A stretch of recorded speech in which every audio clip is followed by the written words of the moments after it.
The golden arches of McDonald's gleamed under the soft evening lights, the kind of glow that made the fast food restaurant a magnet for both kids looking for fun and adults looking for comfort.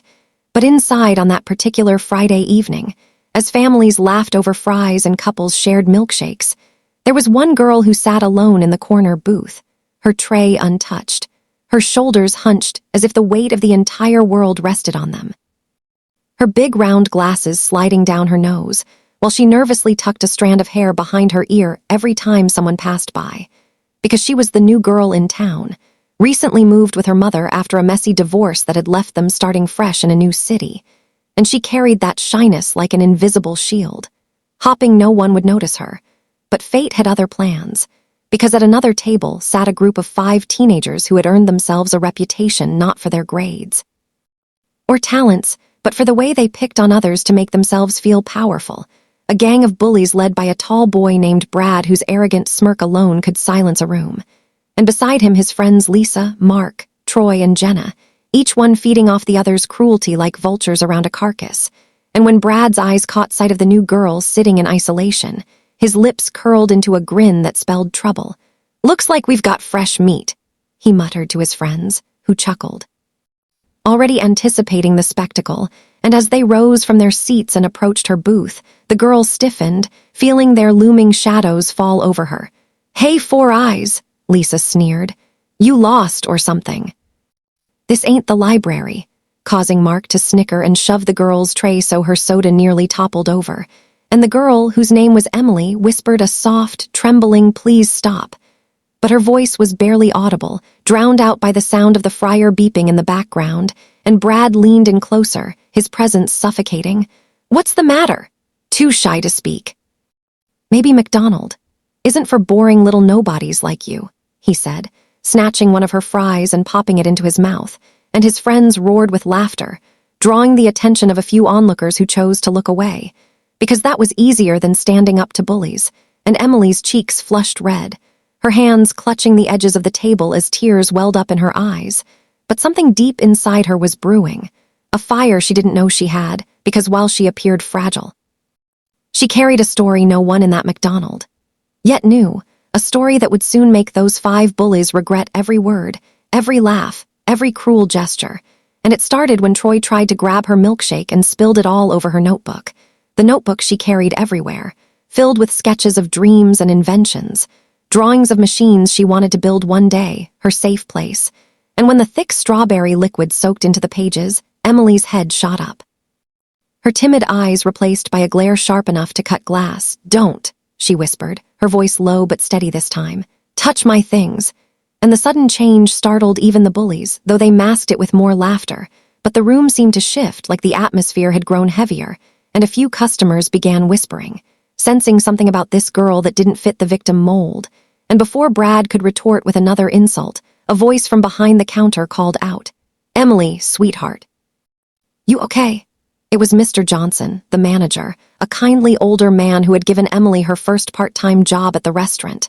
And though she hadn't started yet, he'd taken her under his wing, knowing she was new and had no friends, and seeing her being cornered ignited something in him too. But before he could step in, Emily stood, wiping her tears, and faced the bullies directly, her heart pounding but her words steady. "You think you're strong because you're 5 against 1. But strength isn't about making others small. It's about lifting them up. And one day, when you're faced with something real, you'll realize how weak this makes you." And though her speech was short, it carried weight, echoing in the silence that fell over the restaurant, because no one expected her to speak at all, let alone stand tall, and the bullies, momentarily stunned, tried to laugh it off. But their confidence had cracked, and Brad muttered, "Whatever, loser," before motioning for his crew to follow him out.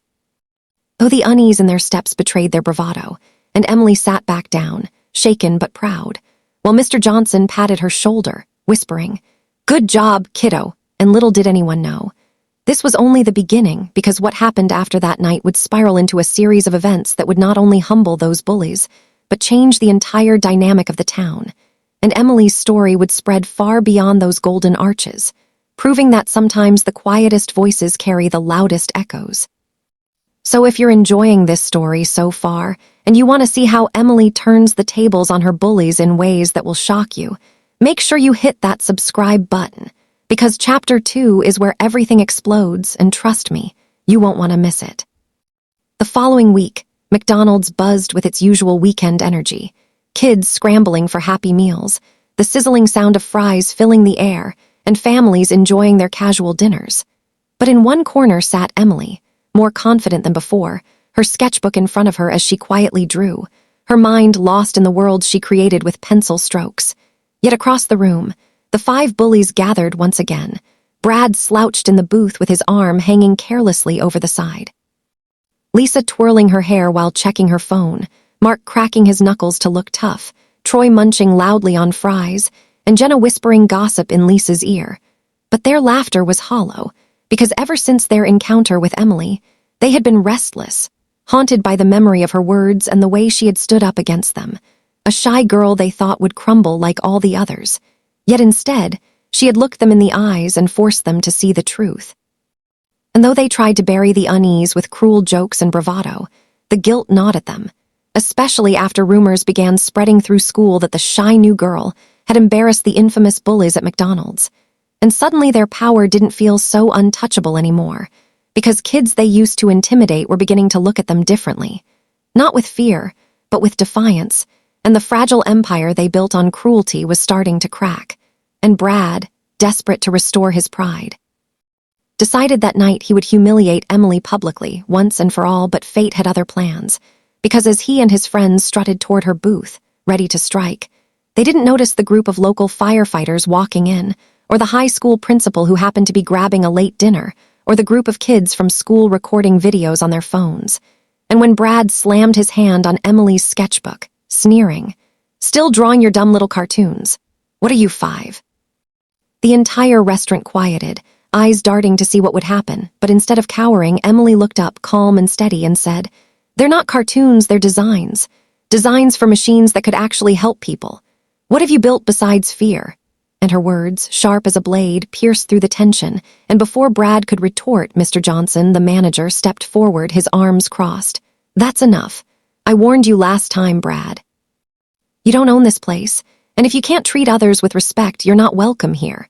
And whispers filled the room, kids pulling out their phones, recording everything, while Brad's face burned red, because for the first time, authority wasn't turning away but standing against him, and Lisa muttered, "Brad, let's just go."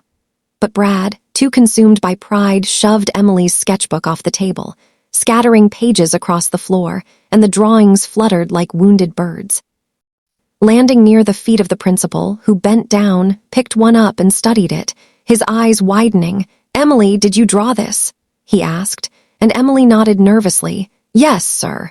And the principal's voice carried across the restaurant.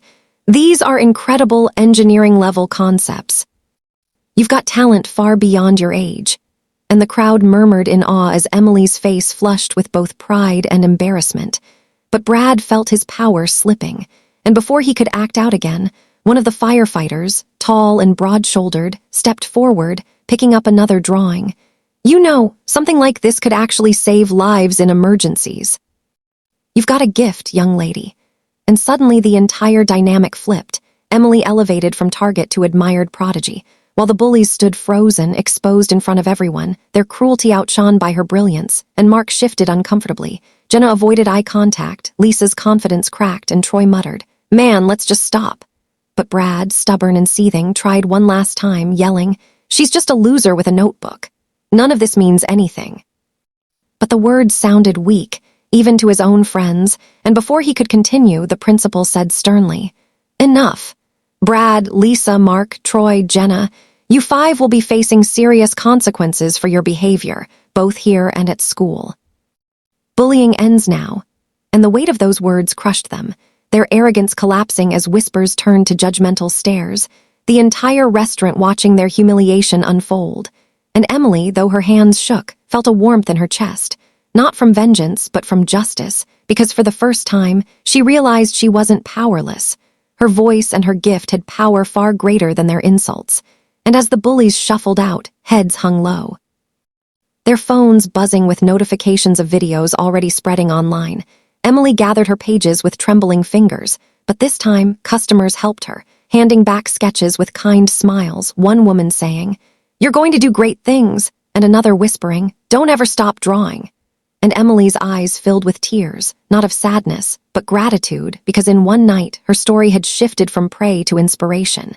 And as the bullies walked home in shame, realizing they had destroyed their own reputations, Emily walked out with her head high, her mother waiting in the car, eyes wide with pride as she said, "That's my girl." And though this was only the beginning of Emily's journey, the message was already clear.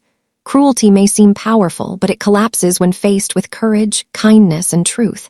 And that night, the shy new girl at McDonald's became a symbol of hope, not just for herself, but for everyone who had ever been silenced.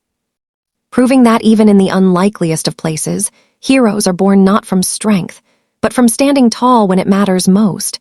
So if you want more stories like this, tales of courage, justice, and the power of standing up for yourself, make sure to hit that subscribe button, because the journey doesn't end here, and the next story might just change the way you see the world.